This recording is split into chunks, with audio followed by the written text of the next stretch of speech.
आज गांव में 22 घंटा बिजली रहती है। अगर ये बिजली नहीं रहती तो हमारे तो खेती में कोई एडवांस ही नहीं होता। किसी को सीएम को अगर गिफ्ट करना हो, राष्ट्रपति को भेजना हो, तो सब लोग यहीं से पैक करवाएंगे, यहीं से भेजेंगे। लीची सर कहाँ कहाँ आप निर्यात करते हैं? लीची हम यहाँ से होम डिलीवरी देते हैं दिल्ली। 24 घंटा के अंदर हवाई जहाज से जाता है। कहीं भी उनको पता चल जाए कि अच्छा इसके यहाँ गाय अच्छा है, या डेयरी अच्छा कर रहा है, या फिशरी अच्छा कर रहा है, तो ज़रूर जाएंगे उसके यहाँ। बताया जाता है कि गिरिराज सिंह सिर्फ बड़े बड़े भूमिहारों के यहाँ जाते हैं, छोटे भूमिहार के यहाँ भी वो नहीं जाते। नहीं, देखिए हम मिस कर गिरिराज सिंह को सर आइकॉन मानते हैं। हम तो कहे कि हम तो भगवान से मनाते हैं कि वो भगवान करे वो कृषि मंत्री बने। हमारे गांव में आधा एकड़, 1 एकड़, 1.5 एकड़, 2 एकड़ का भी आपको मॉडल मिलेगा, जो लोग अत्याधुनिक खेती कर रहे हैं। आप लोग एक बड़े किसान हैं, किसानी से लोग भागते हैं और आपने एक नौकरी, सरकारी नौकरी छोड़कर किसानी कर रहे हैं। सीएम साहब बोले कि हमारे स्टेट में 2 सेंटर ऑफ एक्सेलेंस है, और मैं बहुत गर्व के साथ कह सकता हूं कि सुधांशु कुमार का जो फार्म है वो हमारे स्टेट का 3रा सेंटर ऑफ एक्सेलेंस है। अगर थोड़ा सा भी ऑर्गेनाइज तरीक़ा से आप खेती करते हैं तो आप अपनी इनकम को तिगुनी तो बिल्कुल आराम से कर सकते हैं। भारत कृषि प्रधान देश है, ऐसे में कृषि का महत्व भारत के आम लोगों के लिए भी काफ़ी महत्वपूर्ण हो जाता है, क्योंकि भारत का सर्वाधिक लोग कृषि पर निर्धारित हैं और कृषि सबसे प्रमुख माना जाता है। आज मैं मौजूद हूँ समस्तीपुर ज़िले के हसनपुर प्रखंड के नया नगर गाँव में। एक ऐसे किसान से आपको रूबरू कराने जा रहा हूँ जो बिहार ही नहीं बल्कि पूरे भारत में चर्चित हैं। जी हाँ, मैं बात करता हूँ सुधांशु कुमार से, जो यहाँ के किसान हैं और यहाँ के स्थानीय निवासी भी हैं। सीधे तौर पर यह बेगूसराय और समस्तीपुर ज़िले के बॉर्डर पर यह गांव नया नगर अवस्थित है। सुधांशु कुमार वर्ष 2001 से लेकर 2021 में जब पंचायत चुनाव हुआ था तब तक के लगातार मुखिया हुआ करते थे और कृषि के क्षेत्र में इन्होंने अमिट छाप छोड़ी है। यहाँ कई बार बिहार के मुख्यमंत्री नीतीश कुमार के अलावे कई मंत्री तक का भी दौरा किया है। इतना ही नहीं, रोल मॉडल के रूप में प्रसिद्ध कृषक के यहाँ अब तो एग्रीकल्चर के क्षेत्र में पढ़ने वाले छात्र भी सीखने के लिए आते हैं। कई जगह के वाइस चांसलर जो भी हैं कृषि के क्षेत्र में, वो यहाँ आकर सीखते हैं और यह गुर अनेकों जगहों पर बताते हैं। जी हाँ, मैं सीधे तौर पर बात करने का प्रयास करूंगा सुधांशु सर से, जिन्होंने कृषि के क्षेत्र में रोल मॉडल का काम करने का प्रयास किया है। सर, सबसे पहले पब्लिक 24 न्यूज़ बिहार में आपका स्वागत है। जी, बहुत बहुत धन्यवाद। और सर, कृषि, जिस तरह से लोग कृषि से दूर भागते जा रहे हैं और आप एक डिजिटल युग में भी कृषि को अपना एक लाइफ स्टाइल बनाया है और क्षेत्र में इसकी चर्चा सरेआम देखने को मिल रहा है। जी, मैं अभी अपने गांव में 34 साल से हूं। मैंने अपनी पढ़ाई सेंट पॉल स्कूल दार्जिलिंग से की है। दिल्ली यूनिवर्सिटी से बीए और एमए हंसराज कॉलेज से किया है हिस्ट्री में। टाटा के चाय बागान में नौकरी मिली 88 में, 1988 में, लेकिन उसको छोड़कर हम इस गांव में 34 साल से खेती कर रहे हैं और एक सोच के आए थे कि करेंगे तो बिल्कुल अव्वल दर्जे से करेंगे और ये साबित कर देंगे कि खेती में भी आमदनी है। यही लक्ष्य लेके आए और शायद उस लक्ष्य को पार कर चुके हैं। और अभी हम लोग टारगेट बनाए हुए हैं कि कृषि से ये साबित करें कि आप कोई भी दूसरा बिजनेस से उतना ही अच्छे से आप रह सकते हैं, उतना ही अच्छे से आप शान व शौकत से आप रह सकते हैं और कामयाब हो सकते हैं। लोकसभा चुनाव नज़दीक है और प्रधानमंत्री से, देश के प्रधानमंत्री से जो भी उनके नेता आते हैं या फिर जो भी सांसद प्रतिनिधि आते हैं, सांसद के रूप में जो यहाँ पर उम्मीदवार आते हैं, तमाम लोगों से ये सवाल किया जाता है कि कृषि के क्षेत्र में भारत के प्रधानमंत्री क्या किया और कृषि की आय दोगुनी अब तक नहीं हुई है। ये क्या मैटर है सर? बहुत बड़ा किसानों के लिए ये मैटर है सर। मैं अपना पर्सनल अनुभव बताऊं। मेरा मानना है कि जो प्रधानमंत्री जी का जो ये टारगेट है दुगुनी करना, मेरा मानना है कि ये बहुत आसान काम है। सिर्फ हमको अपना जो भी खेती हम कर रहे हैं उसको थोड़ा सा और साइंटिफिक हम कर दें, एक शेड्यूल बना के काम करें और लीक से हट कर अगर खेती करें तो आप विश्वास नहीं कीजिएगा, दुगनी की नहीं, यहाँ चौगुनी इनकम की बात हो रही है। थोड़ा सा बस आपको साइंटिफिक होना है और लीक से हट के खेती करना है। और ये हम लोगों ने यहाँ साबित कर दिया है कि नहीं, आप दुगनी तो छोड़ दीजिए, आप तिगुनी और चौगुनी कर सकते हैं। तो उनका दुगनी करना वो बहुत हमको लगता है संभल के ये टारगेट बनाए हैं कि वो अचीव हो जाए, और मेरे ख्याल से ये टारगेट अचीव होना है। और जो भी सक्षम किसान है, जो थोड़ा सा भी मेहनत करते हैं, यहाँ छोटे बड़े किसान की बात नहीं है, अगर थोड़ा सा भी ऑर्गेनाइज तरीक़ा से आप खेती करते हैं तो आप अपनी इनकम को तिगुनी तो बिल्कुल आराम से कर सकते हैं। और ये हमने यहाँ अपने गांव में कम से कम 15-16 किसान हैं जो हमारे पद्धति से खेती कर रहे हैं, और उन्होंने ये साबित कर दिया है कि हाँ, दुगनी इनकम करना तो बहुत आसान काम है, और ये टारगेट अचीव हो रहा है यहाँ। और मैं आपके माध्यम से कह सकता हूँ कि जो भी लोग इसको सुन रहे हैं, आपको ज़रा सा भी शंका हो मेरे बात पर, तो कृपया प्लीज़ आप यहाँ आएँ। पिछले 4 साल में कोरोना के जस्ट पहले से अगर हम जोड़ें तो लगभग 8,000 लोग यहाँ आके घूम चुके हैं। सर, आपके यहाँ कृषि के क्षेत्र में कृषि कार्य को देखने के लिए बिहार के मुख्यमंत्री नीतीश कुमार भी आए थे। जी, नीतीश कुमार जी आए थे, गिरिराज जी बराबर आते हैं।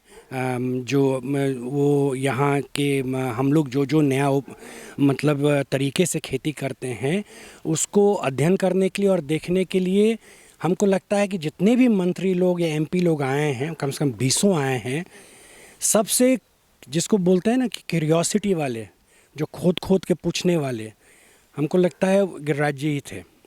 और हम तो उनको मजाक में उस दिन कहे भी थे कि काश आप हमारे कृषि मंत्री होते, क्योंकि उनमें ये एक प्रवृत्ति है कि कोई चीज़ आपसे बात कर लिए तो वहीं पर वो नहीं है कि गए और भूल गए, सप्ताह दर सप्ताह फ़ोन करके हाँ क्या हुआ, उसका रिज़ल्ट क्या मिला, आप ये किए कि नहीं। ये बहुत अच्छा लगा हमको। यहाँ तो देखा जाता है लोकसभा चुनाव है, बगल के लोकसभा खगड़िया लोकसभा से आते हैं और आपके यहाँ चुनाव भी संपन्न हो गए हैं। बेगूसराय में खासकर इस बात की चर्चा रहती है कि गिरिराज सिंह एक केंद्रीय मंत्री रहते हुए भी बेगूसराय के लिए कुछ नहीं किए।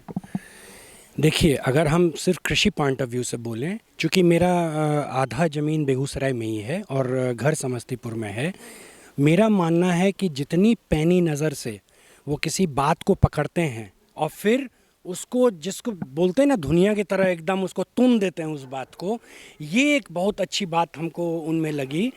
और यहाँ तक कि हमको वो 2-3 स्कीम दिए कि आप ऐसा करके क्या आप दिखा सकते हैं कि ये एक मॉडल के रूप में तैयार हो सकता है।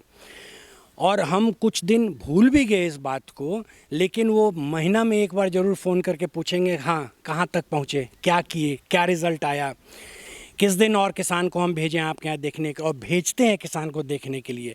या कभी उनको कृषि से रिलेटेड अगर कोई प्रॉब्लम नज़र आता हो तो वो ज़रूर फ़ोन करके पूछेंगे कि आपका राय इसमें क्या है, आप अगर ये करते तो क्या रिज़ल्ट होता। तो ये एक बहुत अच्छा साइंटिफिक अप्रोच है। मतलब हम लोग का एक्सपीरियंस इन मंत्री जी के साथ हो या सीएम भी जब आए थे, तो ये उनका मतलब हमको बहुत गर्व हुआ इस बात पर कि वो कह के गए यहाँ से, जब रिपोर्टरों ने उनसे पूछा कि आप इनका फार्म घूमे क्या लगा, तो सीएम साहब बोले कि हमारे स्टेट में 2 सेंटर ऑफ एक्सेलेंस है, और मैं बहुत गर्व के साथ कह सकता हूँ कि सुधांशु कुमार का जो फार्म है वो हमारे स्टेट का 3रा सेंटर ऑफ एक्सेलेंस है। तो ये सब लोगों से सुनने के लिए मिलता है, इससे थोड़ा सा मतलब हिम्मत भी आता है और आगे और अचीव करने का एक एम्बिशन भी होता है कि हम और इससे आगे बढ़ के काम करें। सर, क्या कहेंगे, खासकर आप लोग एक बड़े किसान हैं, किसानी से लोग भागते हैं और आपने एक नौकरी, सरकारी नौकरी छोड़कर किसानी कर रहे हैं।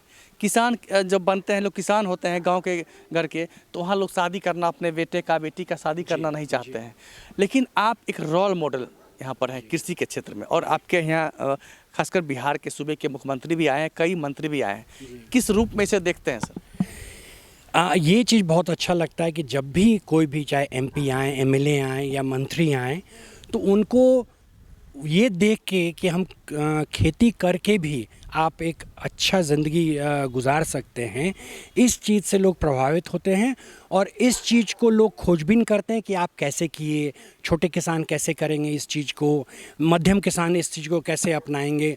और इस चीज़ के चलते हमको ये जोश आया कि नहीं, हम अपने गांव में कम से कम 20-25 किसान का एक मॉडल तैयार करें कि लोग ये नहीं कहें कि अच्छा आप समृद्ध किसान हैं तो आप कर लिए, छोटा किसान क्या करेगा। तो हमारे गांव में आधा एकड़, 1 एकड़, 1.5 एकड़, 2 एकड़ का भी आपको मॉडल मिलेगा, जो लोग अत्याधुनिक खेती कर रहे हैं, माइक्रो इरिगेशन लगाए हैं, बार्ड वायर फेंसिंग किए हैं, फ्रूट क्रॉप्स लगा रहे हैं। तो जब ये दोनों चीज़ हम दिखाते हैं, जो भी हमारे गेस्ट आते हैं या मंत्री जी आते हैं, इनफैक्ट गिरिराज जी जो आए थे तो जाके एक एक किसान का खेत घूमे, मतलब खुद देखने के लिए कि हाँ ये सच्चाई है इस बात में कि ऐसी लोग डायलॉग मार रहे हैं, और वो देख के बहुत खुश हुए। क्या मिला? गिरिराज सिंह को सर आइकॉन मानते हैं? हम तो कहे कि हम तो उनको हम तो भगवान से मनाते हैं कि वो भगवान करे वो कृषि मंत्री बने, और मेरा मानना है कि जितना आइडियाज़ हैं उनके पास, टीवी पर जो लोग उनको देखते हो हमको नहीं मालूम, लेकिन जब उनसे बात करते हैं टेक्निकल और कृषि से, तो हमको लगता है कि अरे ये अगर आदमी हमारे कृषि मंत्री है तो मज़ा आता हम लोग को काम करवाने में, आइडियाज़ देने में और उसको इम्प्लीमेंट करवाने में। बड़ा अच्छा एग्जांपल हम देना चाहते हैं कि जब आए और उनको जब ये दिखाए हम सारा मॉडल सब, तो उसमें क्या है कि मनरेगा से बार्ब्ड वायर फेंसिंग करने का प्रावधान है, लेकिन इसको ब्लॉक में उजागर नहीं कर रहा लोग। और मेरा मानना है कि जैसे ही आप अपना खेत घेर लीजिएगा तार से, आपका खेती करने का ऑप्शंस बदल जाएगा। तो जब ये जाके ये चीज़ देखे, इनको ये बहुत पसंद आया, तो वो बजाबते उसी समय डीडीसी समस्तीपुर और डीडीसी बेगूसराय को फ़ोन किए। उन्होंने कहा कि दोनों आदमी कोऑर्डिनेट करके एक दिन आप नयानगर जाइए और ये देखिए कि ये जो मॉडल ये खड़ा किए हैं, इसमें कहाँ तक सरकार जो है इसको और आगे पुश कर सकती है, क्योंकि हम लोग को देखने से लग रहा है कि अगर मनरेगा से फ्री बार्ब्ड वायर फेंसिंग हो जाए तो किसान का तो रुतबे बदल जाएगा। और ये चीज़ इतना प्रभावित हुए, मनरेगा कमिश्नर को चिट्ठी लिखे, मतलब ग्रामीण विकास मंत्री जो थे उनको चिट्ठी लिखे, और दोनों डीडीसी आए, एक एक खेत उनको घुमाए, बजाबते बैठ के प्रोग्राम बना। तो यही चाहिए ना पब्लिक को। अगर कोई आप एमपी हैं या मंत्री हैं, सिर्फ भाषण देने से तो काम नहीं चलेगा। बताया जाता है कि गिरिराज सिंह सिर्फ बड़े बड़े भूमिहारों के यहाँ जाते हैं, छोटे भूमिहार के यहाँ भी वो नहीं जाते। नहीं, देखिए हम मिस कर गए। अभी हमारे खेत में काम करता है वो आदमी जो अभी आया था मजदूरी लेने के लिए, बगल के गांव का है, उन्हीं के कॉन्स्टिट्यूंसी का है। उनके घर, उसके घर भी गए, मतलब पूछने के लिए कि भाई क्या प्रॉब्लम है, नहीं प्रॉब्लम है। तो ये गलत होगा। और मेरे ख्याल से यहाँ भूमिहार या बड़े से मतलब नहीं है, यहाँ मतलब है कि जहाँ पर कोई चीज़ अच्छा हो रहा है वहाँ पहुँचना, वो ज़्यादा इम्पॉर्टेंट है। और हमको लगता है वो चीज़ को वो इम्पोर्टेंस देते हैं। कहीं भी उनको पता चल जाए कि अच्छा इसके यहाँ गाय अच्छा है, या डेयरी अच्छा कर रहा है, या फिशरी अच्छा कर रहा है, तो ज़रूर जाएंगे उसके यहाँ। सर अभी आ रहे थे रास्ते में, अब बड़ा ही सुंदर आपका लीची का बगीचा देखा, पूरे तरह से सजाया हुआ था, और स्प्रिंकलर जो पानी की व्यवस्था है प्रत्येक पेड़ों के नीचे है। कितने खेतों पर सर लीची आप खेती कर रहे हैं, और वर्ष में इससे कितना मुनाफा कमा लेते हैं? देखिए, लीची हम लगभग 15 एकड़ में है, 1100 पेड़ है एक जगह, और औसतन 15 एकड़ से औसतन, क्योंकि एक साल थोड़ा कम फलता है, एक साल ज़्यादा फलता है, चाइना है एक साल फलता है, एक साल नहीं फलता है, तो एवरेज अगर हम लें तो लगभग 20-22 लाख रुपया हम प्रॉफिट की बात कर रहे हैं। और ये और लीची सर कहाँ कहाँ आप निर्यात करते हैं? लीची हम यहाँ से होम डिलीवरी देते हैं दिल्ली, 24 घंटा के अंदर हवाई जहाज़ से जाता है। जो कंपनियां हैं जो जूस बनाती हैं, पल्प बनाते हैं, उनको सप्लाई करते हैं, और फ्रेश लीची बिकता है। और किसी को भी लीची, अगर अच्छा लीची चाहिए तो आपको बिहार आना होगा, और बिहार में अच्छा लीची अगर आपको लेना है तो आपको नयानगर आना होगा। और यहाँ से बिरला के परिवार को पिछले 20 साल से लीची यहीं से जाता है। हम नहीं भेजते हैं, हसनपुर मिल भेजती है, लेकिन चॉइस रहता है कि नहीं उसी बागीचा से चाहिए, या किसी को सीएम को अगर गिफ्ट करना हो, राष्ट्रपति को भेजना हो, तो सब लोग यहीं से पैक करवाएंगे, यहीं से भेजेंगे, क्योंकि हम लोग क्वालिटी पर बहुत ज़्यादा अहमियत देते हैं, और फ्यूचर क्वालिटी का है। तो इस बार सर क्या देखते हैं, लोकसभा चुनाव जैसे ही संपन्न होगा, 4 जून को यहाँ पर रिजल्ट आएगा, भारत के प्रधानमंत्री का भाग्य का फैसला होगा। किस रूप में देखते हैं भारत के प्रधानमंत्री अब कौन बने जो भारत के लिए बेहतर करे? नहीं, मतलब हम तो चाहेंगे, क्योंकि हमें पिछला जो बजट हुआ है उसमें हम बहुत ध्यान देते हैं कि कृषि पर फोकस क्या है। और इस बार हम देखें कि लगभग 1.5-2 लाख करोड़ रुपया इन्वेस्टमेंट है precision horticulture, micro irrigation, fishery, मतलब जिसको बोलते हैं ना प्रीमियम एग्रीकल्चर, जिससे प्रीमियम आमदनी हो, और उन्नत बीज, इस सब पर बजाबते एलोकेशन हम देखें। अगर इस तरह से पॉइंट दर पॉइंट, अगर जैसे हम लोग 10 साल से डिजिटल खेती कर रहे हैं, ऑटोमेटिक इरिगेशन है, ऑटोमेटिक फर्टिगेशन है, हम वेदर स्टेशन लगाए हुए हैं अपने खेत पर, ये सब डिजिटल खेती है। और पिछले बजट में हमने देखा कि एक प्रॉपर फंड एलोकेटेड है डिजिटल खेती के लिए। तो हम एक तरह से हम तो जो देख रहे हैं बजटिंग, उसको धरातल पर हम कर रहे हैं, तो हमको इसका अहमियत पता है कि फ्यूचर यही है खेती का। और अगर सरकार हमारे खेती के फ्यूचर पर अगर ध्यान दे रही है तो इससे अच्छा और क्या हो सकता है, इससे अच्छा और किसको हम चाह सकते हैं। क्योंकि हम तो जो आप पॉलिसी बना रहे हैं उसको या तो झेल रहे हैं या उसका फ़ायदा उठा रहे हैं। तो हम तो देख रहे हैं, चाहे कंबाइंड हार्वेस्टर खरीदे या ड्रिप इरिगेशन लगाए, जो सब्सिडी है गवर्नमेंट का, ये सब से हम लोग को एक प्लेटफॉर्म मिला है आगे बढ़ने का। हमें तो लग रहा है कि हम लगभग 1988 में बिहार आए और उस समय से खेती कर रहे हैं, और डेफिनेटली हम एक बहुत अच्छा डेवलपमेंट देखे हैं। और हमको लगता है सबसे इम्पॉर्टेंट, अगर आप कहिएगा पिछले 2 साल 3 साल 4 साल में क्या सबसे इम्पॉर्टेंट चेंज बदलाव आया, वो है बिजली। आज गांव में 22 घंटा बिजली रहती है। अगर ये बिजली नहीं रहती तो हमारे तो खेती में कोई एडवांस नहीं होता, फिर तो वही पुराना चीज़ सब हम करते रहते। वो बिजली है तो हम माइक्रो इरिगेशन लगा रहे हैं, बिजली है तो फर्टिगेशन लगा रहे हैं, बिजली है तो वेदर स्टेशन लगा रहे हैं। तो ये बदलाव हमको लगता है कि ये रेवोल्यूशन ला दिया है। और बिहार में खेती में एक साइलेंट रेवोल्यूशन हो रहा है।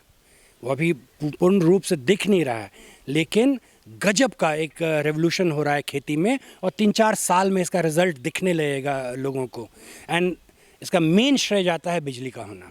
मतलब कोशिश ज़रूर रहता है कि कहाँ पर हमको लेबर शॉर्टेज हो रहा है, लेबर प्रॉब्लम हो रहा है, हम उसके लिए खोज के मशीन लेके आते हैं, सो दैट कि आगे हमको शॉर्टेज मतलब हम मेरा काम बाधित नहीं हो। तो ये पूरे भारत में, विदेश में वेबसाइट पर खोजते रहते हैं इंस्ट्रूमेंट्स, और उसका छोटा सस्ता एक रूप मिल ही जाता है, पंजाब हो, गुजरात हो, और वहाँ से हम लोग उसको मंगाते हैं। और बाकी किसान के लिए चूँकि वो उतना एक्सपेरिमेंट नहीं कर सकते हैं क्योंकि उसमें पूंजी लगता है, तो एक ये ऐसा जगह हो जाता है कि जहाँ आके वो सटीक कौन मशीन काम करेगा वो एग्जैक्ट चुन के जा सकते हैं, इस विश्वास से कि इससे हमको धोखा नहीं होगा, जो काम होना चाहिए वो होगा। तो ये थे हमारे साथ सुधांशु कुमार, जो हसनपुर प्रखंड क्षेत्र के नया नगर के एक बड़े किसान हैं और रोल मॉडल के रूप में इन्होंने किसानी को आज भी जिंदा रखा है। सरकारी नौकरी छोड़कर इन्होंने कृषि के क्षेत्र में एक मुकाम हासिल किया है। आज भी यहाँ बिहार के मुख्यमंत्री से लेकर विभिन्न अधिकारी, नेता, मंत्री, तमाम लोग यहाँ पर आते हैं और कृषि का गुर सीखते हैं। नमस्कार, आप देख रहे थे पब्लिक 24 न्यूज़ बिहार। अगर आप मेरे चैनल को सब्सक्राइब नहीं किए थे तो अभी सब्सक्राइब कीजिए पब्लिक 24 न्यूज़ बिहार। मैं शशिकांत प्रसाद वर्मा, वीडियो जर्नलिस्ट मनोज कुमार के साथ।